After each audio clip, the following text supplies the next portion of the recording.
C'est un double événement qui a réuni ce vendredi 15 décembre 2023 à Grand Popo les responsables du projet pluriel et les acteurs intervenant à divers niveaux dans la mise en œuvre de ce projet au Bénin. La matinée de cette journée a été consacrée à l'hôtel No Stress de Grand Popo à la tenue de la première rencontre du comité technique départemental du projet pluriel. Cet organe, coiffé par le préfet du département du Mono, servira d'interface entre la direction pays du projet et la population bénéficiaire. Et notre rôle essentiellement au niveau de ce creuset, c'est de suivre la mise en œuvre,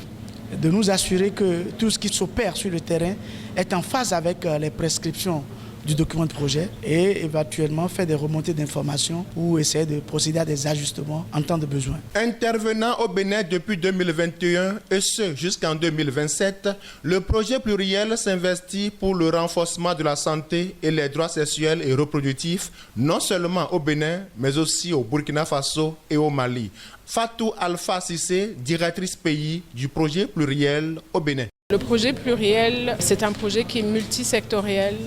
multi-acteurs, qui intègre vraiment les différents acteurs de la chaîne d'accompagnement des cas de VBG, en commençant par les acteurs de la santé, les acteurs des affaires sociales,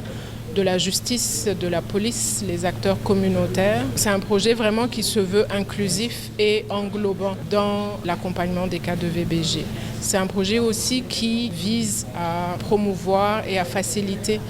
l'accès aux soins de santé sexuelle et reproductive pour les adolescentes et les femmes, particulièrement celles en situation de vulnérabilité et de marginalisation dans le département du Mono. Se réjouissant du privilège du choix de son département pour l'exécution du projet pluriel au Bénin, le préfet du Mono se lance le défi d'œuvrer pour une bonne exécution du projet qui pourrait inciter à sa généralisation dans tout le pays. C'est notre chance que le terrain de mise en œuvre au Bénin se résout exclusivement au département du Mono. Notre enjeu, c'est de tout mettre en œuvre pour que les résultats soient concluants à la satisfaction du gouvernement, mais également des partenaires, afin que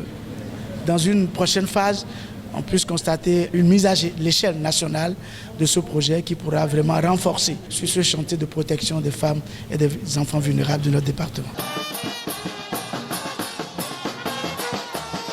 L'ambition était à la taille de la mobilisation dans la soirée de cette même journée où les structures de base du projet pluriel se sont retrouvées à la mairie de Grand Popo pour le lancement des stratégies avancées du projet. Une occasion pour le directeur départemental des affaires sociales du Mono d'exposer les statistiques des violences faites aux femmes dans ce département et d'attirer l'attention sur un cas spécifique qui prend de nos jours une ampleur inquiétante. Ce qui retient davantage notre attention,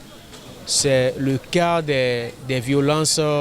sexuelles sur les mineurs. De plus en plus, dans toutes les communes et presque chaque semaine, il y a au moins un cas de viol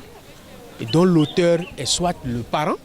le géniteur ou encore un proche parent. Et nous avons décidé à travers cette campagne d'activisme de renforcer davantage la sensibilisation et de mettre l'accent sur les sanctions qu'encourent les auteurs donc de violences basées sur le genre. Ce démarrage des activités de stratégie avancée du projet pluriel a également permis de sensibiliser les participants sur les mécanismes mis en place par le gouvernement du Bénin pour l'identification et la prise en charge des victimes de violences faites aux femmes.